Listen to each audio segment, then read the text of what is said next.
So for today, we welcome back John Towsley, who's one of the co-founders of ThoughtRock, as well as the whole BWise group of companies.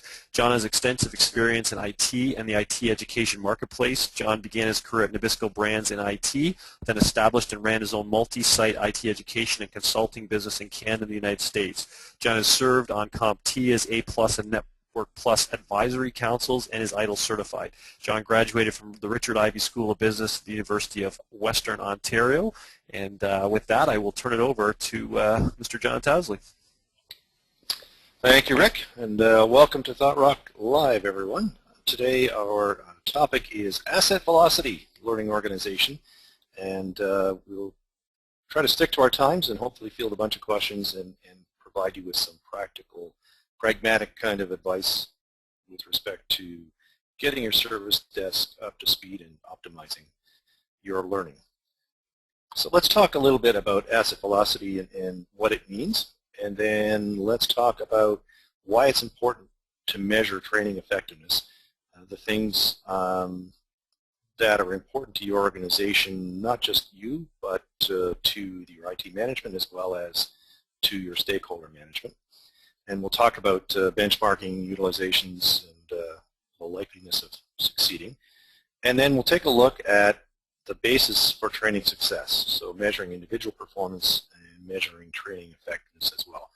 So once again, my objective here is to use this concept, but not stay at the conceptual level, be a little bit pragmatic about exactly what asset velocity means and how you can apply it in your organization. So let's start with asset velocity and how it's defined. We actually borrowed this term really from the accounting world. And in simplified terms, what it means is it's the time it takes to take raw materials or potentially inventory, transform them into a good or service, and generate a sale out of that. So I think historically, if you look at the retail sector or grocery stores, it's really how long is it from the time that I pay for a product, get it into my system until it's on the shelf and out the door, and what was my return on that asset. And we kind of like that terminology and that concept and have borrowed it and applied it to the service desk. So the question is really, what does that have to do with the service desk? Well, let's just take a look at a graphic here, and the area under the curve from grade 10 math is what we want to talk about today. So we'll just, we'll really focus on, sorry, you have happy hands here. My apologies, anybody going crazy looking at that. We'll focus on the opportunity which is represented by the green area on this diagram. And really what that means is if you look at your people, who are your assets on the service desk, it takes some time when you bring someone on board, or if you're looking at adding a new service or product that you need to support, to get those people up to speed to where they are fully functional and productive in your environment. The faster you can do that, that is if you look at the top curve versus the bottom curve, creates this gap between your actual productivity and the productivity that you would like or optimally achieve. And the difference, which once again from your grade 10 math, is the area under the curve, is the opportunity here. John, just a quick question for you. So, I think this shows on this graph that you're going to get up to 100% in terms of productivity. Is that realistic? Is that what this is trying to show? Good question. No, actually it's not. So this is more a theoretical graph. We'll come later in the presentation to some actual data from a case, a live client case history, if you will. And I'll talk about realistic expectations and timeframes, and we'll then have a discussion about what realistic targets are for productivity. And across the bottom of that graph, we'll talk about actual time frame in terms of number of days. So, good question. So how do we affect this asset velocity? If asset velocity is how we're getting our people up to speed and how quickly we get them up to speed, then how do we affect that? And the answer is we're going to do that through training. Who will benefit from that? Obviously, your corporation, your organization, your management, because if nothing else, you've got less times that people are calling and screaming at your director or your VP or your CIO about poor response from the help desk. And individuals, whether they be your customers, clients, or the individuals working from you on the help desk. We'll talk a little bit about what that means. Second question, well, if the area under that curve, represents a return, we talked in that first definition about measuring the return on an asset, being the accounting definition. Is there really a measurable ROI? And I'll talk to you about how to generate that business case because there is one. And you'll also get side benefits from things like performance improvement.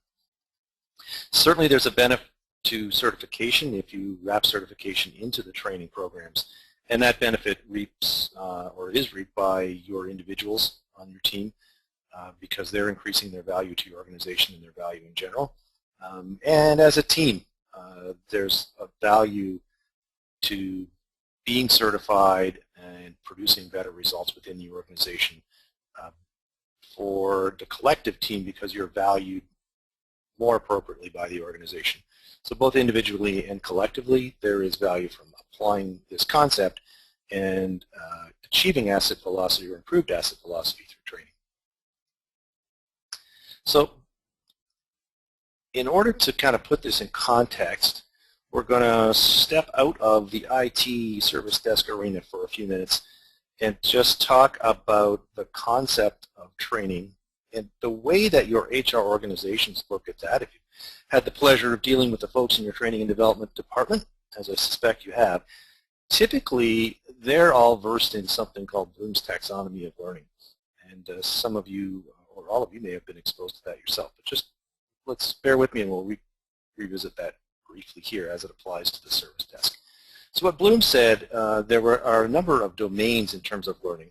The kind of learning that we're talking about that applies to your people in a service desk is in the cognitive domain. That is, these are things that we want to be able to do. And there are different levels here. So awareness, understanding, application, analysis, synthesis, and evaluation.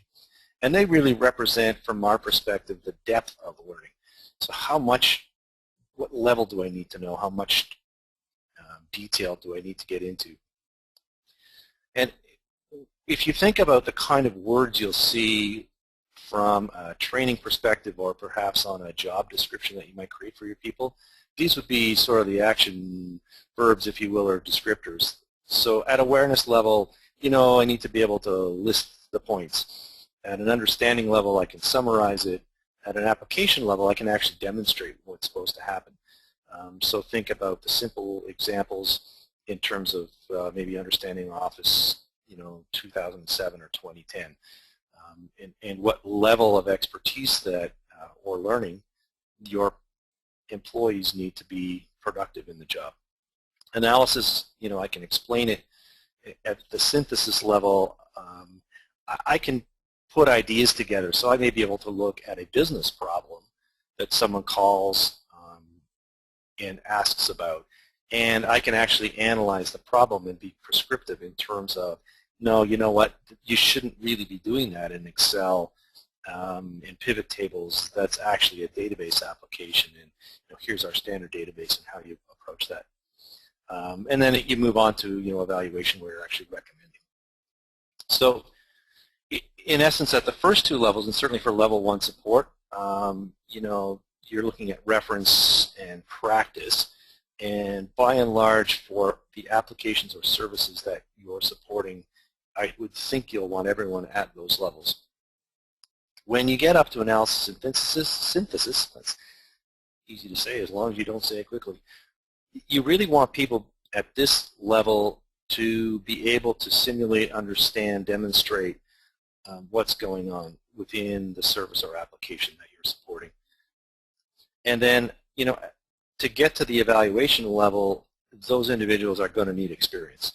There's nothing like hands-on, time in the chair or on the floor with your clients to drive that level of knowledge. To get to the evaluation level, you need some seniority. You may be looking at your level 2 and level 3 people in that case who have actually, not just taken the course, but had the time or the experience where they've been building applications in Excel or whatever the application that you're supporting may be. So that's kind of the background to how we approach this. The important part from a service desk perspective is that I think you need to be aware of this, because as you're building and optimizing your training plan, it's a good reference point to come back and say, for this particular role, be it a level 1 or someone within a group supporting a certain set of applications, what depth of knowledge or depth of learning do they need to have? I'll spend my dollars there and not take everyone to the same depth of learning. So we're optimizing our training dollars as well as optimizing their productivity and maximizing the asset velocity. And John, I'm just from a theory perspective, it's, I think for a lot of people from a learning perspective, it seems fairly theoretical and fairly intense from a standpoint of developing that kind of a plan for every support desk learner. What are your thoughts on that? I mean, I guess from you go back to that graph, I guess what you're saying is that this is where you need to make decisions about delivery modality in terms of, everybody gets X number of hours of online learning and it's referenceable material versus how much time and money is spent on actual hand-holding in terms of one-on-one mentoring, how much time is actually spent in face-to-face classroom. That becomes important when you look at it from this theoretical approach. Is that kind of where you're going with that? Yeah, exactly. I think, to me it harkens back to something that I remember a prof telling me, when I went through school, which was, I think we were looking at the decision tree analysis, and he said, I don't expect you to ever go through the level of detail we're going through in these case studies, but he said at some point in your career, or multiple points, I guarantee you're going to take out a piece of paper, the back of an envelope, and sketch something out, because it gives you a conceptual framework to think about the problem. So my experience has been when you talk to service desk managers, supervisors, certainly a lot of them look at training and they may just defer to their manager or say, I have $1,000 or $1,500 or $2,000 ahead to do training. I'll pick a course. I don't know what to do. Or they'll defer to the HR department or try and get some help from them. And so exactly, I don't expect anyone to become an expert in Bloom's taxonomy in all the different domains, but I think, you could take this slide and just as guidance, you can Google a couple things, there's more stuff online. You get a checklist, and exactly right, you'll be able to look this by looking at the individuals on your desk, what is it that you want them to do, and what level of learning do they need to be, and that'll help you then build a training plan in a very simple way that maximizes your training spend, instead of just jamming everybody through the certifications that somebody happened to come and sell you at that point in time. And I'm not trying to diss our collective careers and strategies, but we're all really busy, and I think a lot of times, that's what happens to our training dollars. We aren't as organized or detailed about it as we might be to maximize it. That's just kind of human nature. It's not a failure of any of us, I think. So that's right. That's what I'm trying to do here, just provide a broad brush model to think about how to organize that.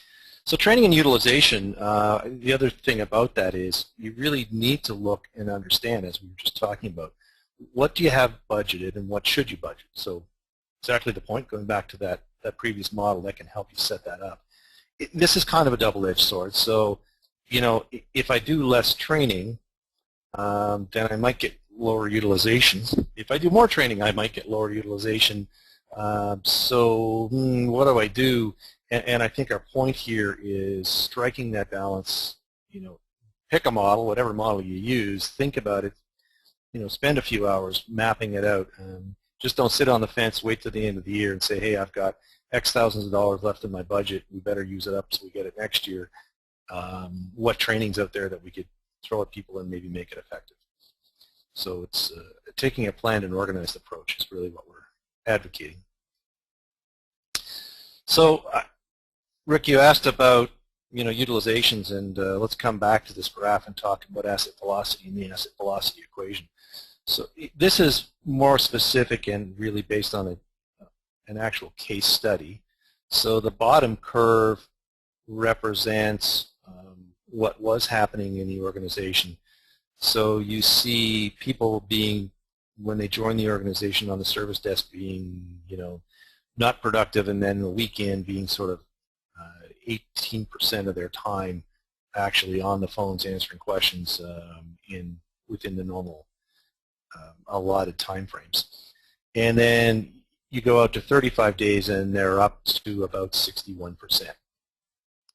After the organization applied the concepts of asset velocity and focused on their training, once again, remember we're looking at the area under the curve, within that first 20 days, they're able to get, over 70%, and then, up to sort of 82% by 28 days. And in answer to that previous question, nobody's 100% productive. So from what we've seen in metrics in the industry, getting to about 80%, 82% productivity, and if you look at a 7.5-hour day and how much time people are really on the phones, how much downtime there needs to be for regular breaks, as well as technology glitches or planning or wrap-ups or whatever. You're generally doing well if you can target about an 82% productivity yield from each of your people. So once again, the objective here is really to look at the area under the curve, that green area, and say, how do I drive up and increase my asset velocity so that my people are more productive sooner. You say, well, that's all good and interesting, but once again, still a bit theoretical. So what do we do and what do we look at in terms of actually applying this? Well, let's take a look at the financials. So at the risk of having everyone go starry-eyed, I'll go through this quickly and then show you a practical example based on that slide we were just looking at. But really, you're looking at two areas where you're going to calculate savings. The first is you're going to benchmark what the asset velocity is today. So take a salary, and a fully loaded salary is what you want to do, and multiply that by the total percentage utilization lost when somebody joins the team. So versus an 82% productive employee, I start at 0 and I ramp up to 82%. And then you look at R1 and you say, well, if the benchmark is where I want to be, sorry, I think I said that backwards, and R1 is where we are today, the real current asset velocity, I do the same calculation, and one minus the other tells us where there is an opportunity for savings or productivity improvement. The second area that you're going to generate savings comes from turnover cost of savings, and the formulas are here so you can reference them through ThoughtRock later if you want to come back to them, but in lay terms, what this really means is how many times a year do I do this, or how many times a quarter, depending on the size of your team. It'll vary. But if you're managing a fairly large team, typically the service desk is an entry-level position and people get promoted up through the organization or move on. So that will also factor in to your savings. So let's look at a real live example. And John, just a quick question for you here is, so I mean, obviously it's very clear that these costs and these differences in costs based on utilization get pretty huge with large desks. If you're someone who's a 6-person desk with low turnover, does this still really matter? Yeah, I think it does. I think there's a couple reasons why it does. So for one thing, as stewards of the training budget within your department, you are still responsible, whether that's $5,000, $10,000, or $20,000 budget, you're responsible for spending it appropriately. The other thing is, even if it's a small desk with relatively little turnover, although you won't be ramping through this asset velocity curve too much, there is a maintenance factor to this in terms of new technologies, changes in technology, so Office 2010 versus Office 2007, or a new service that you're supporting, an application that may have been rolled out. And so the numbers still can be significant as a percentage of your budget. And the other thing is that by maximizing this, you're maximizing the probability that you'll continue to meet your service levels. The organization has you in place for a reason. So if you're functioning well, then you're delivering on your service levels, which means your clients are up and running a greater percentage of the time, and you're impacting their productivity as well. So the numbers can be significant even from a small desk. And let's just take, I hope that answers the question, let's take a look at, a real live example using the numbers from that previous slide. If we take $50,000 and we take what we want the benchmark to be, which is the 3% from our formula, then we would say that the asset velocity cost is $12,500. So that's what the opportunity cost. If I had someone running at the 82% and they run off to Costa Rica and get married and I have to replace them, then at my best case or my target, it's going to cost me $1,250 to get the next person up to speed. That's my opportunity cost.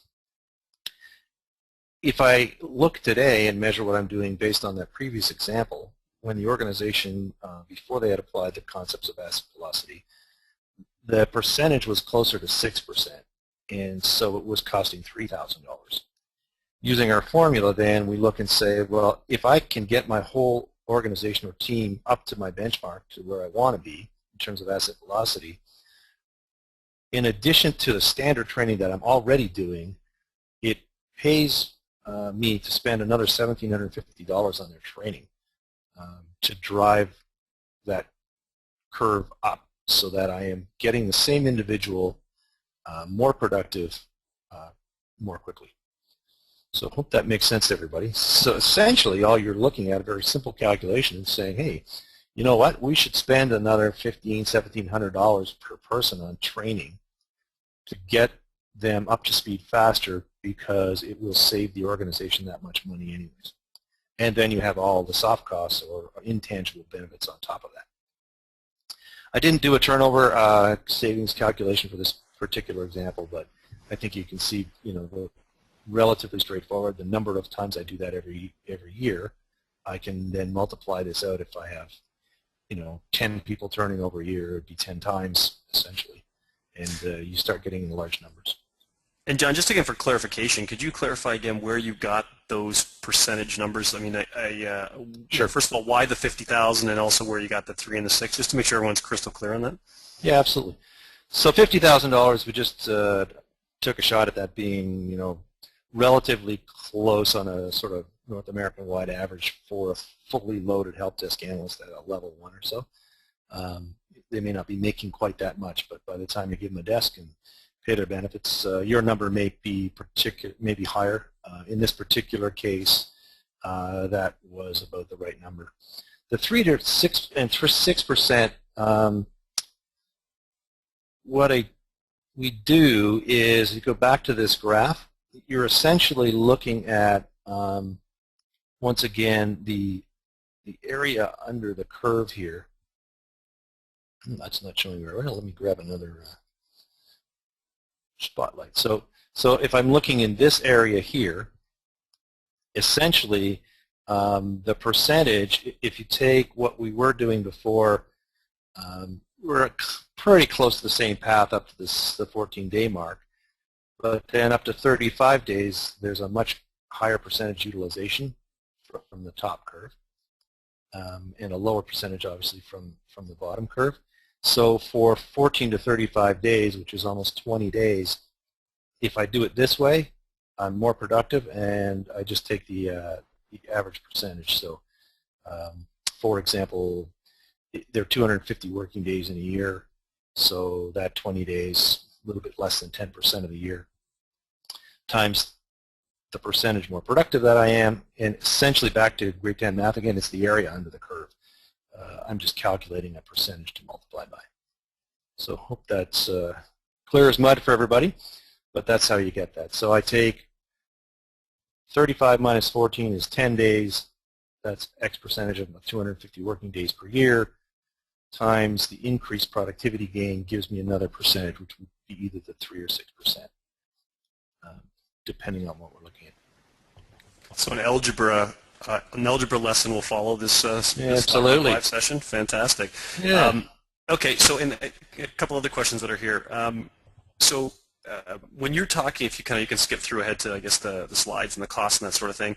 I think, again, just from your own experience and doing some work in this area, would you say that one of the other challenges, and you may be getting still into this, so tell me if I'm getting ahead of myself, is, again, back to the type of training that's going to affect those numbers and affect the velocity. I think traditionally, from what you see, is what you were saying, is money is spent on the technical training, yet I guess from an experience you'd argue that there's a lot of things like, for example, problem-solving skills that if taught and function and worked into the program early enough will alleviate those escalation calls or the failed calls or the callbacks and that sort of stuff, which may not be necessarily related to technical awareness, because the technical awareness is something that's more easily referenceable as training content versus the skills needed to solve problems. Can you maybe comment on that in terms of how it relates to these numbers?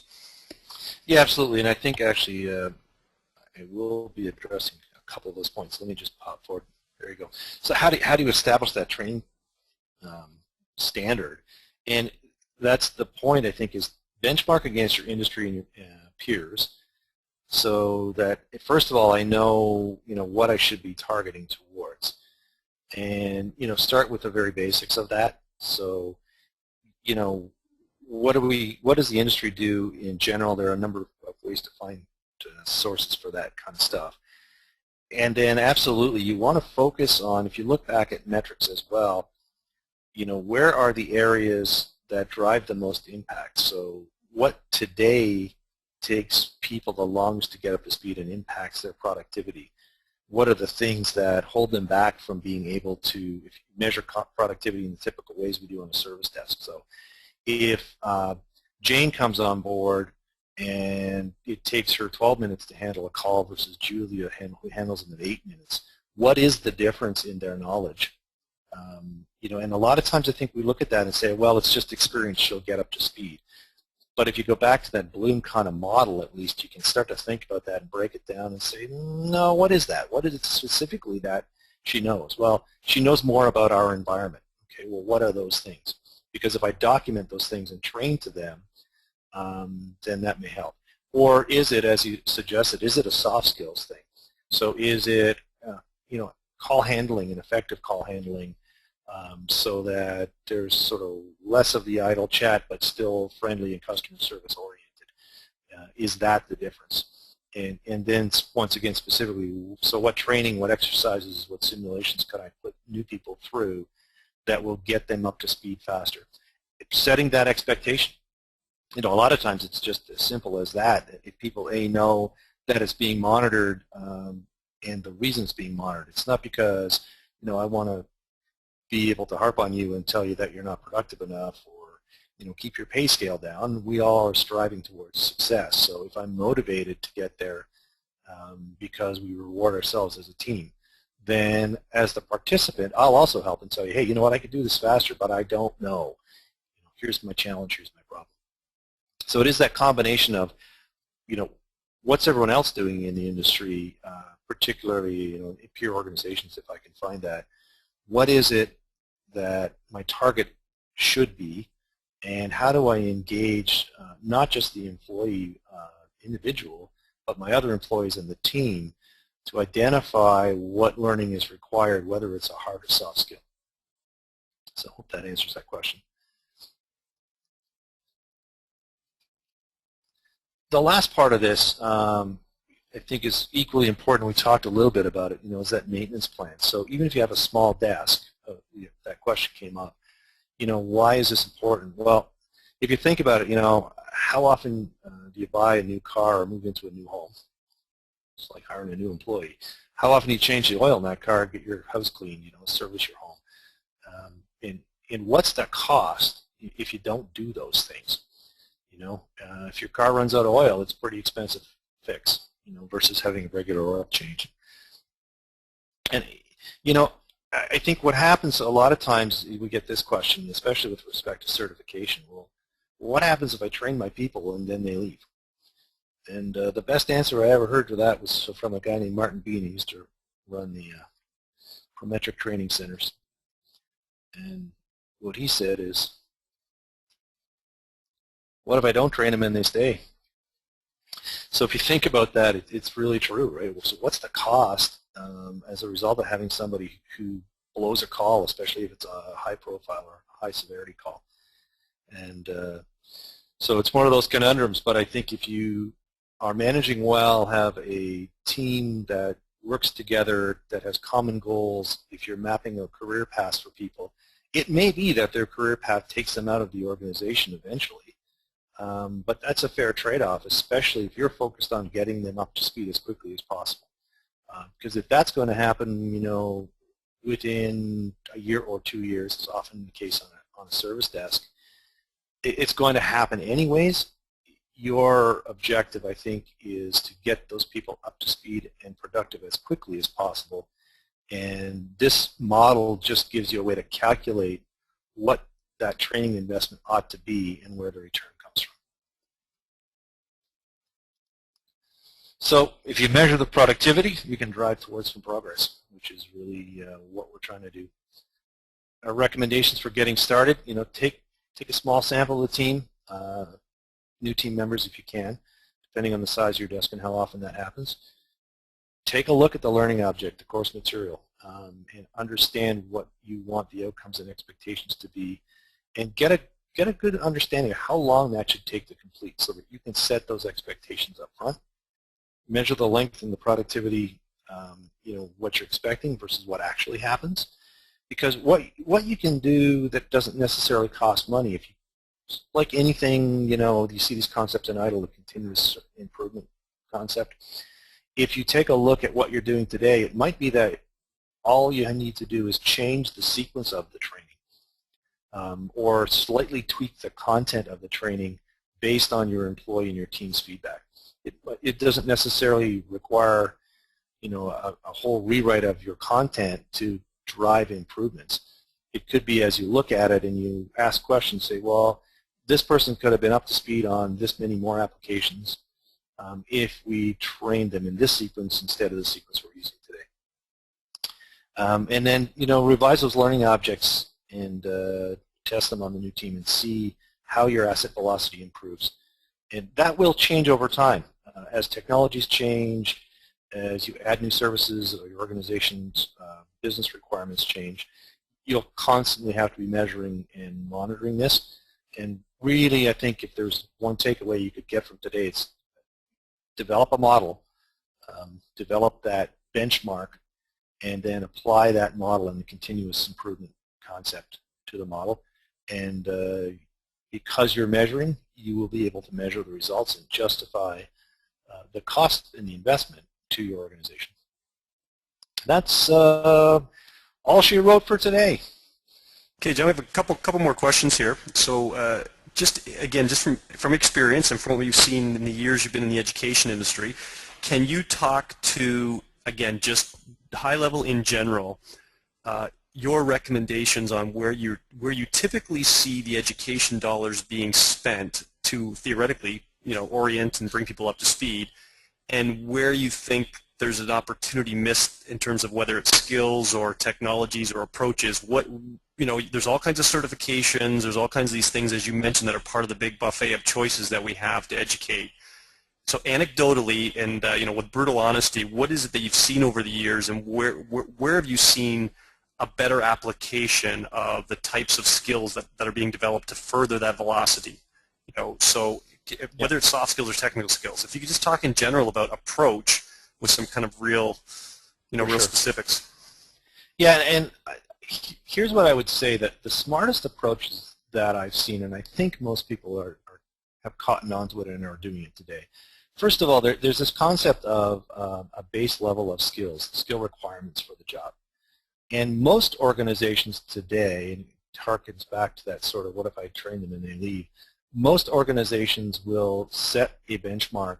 You know, in my time with CompTIA, certainly they strove towards this, and by and large it was achieved. When I post a job for my desk, I'll probably say, you have to have your A+ certification.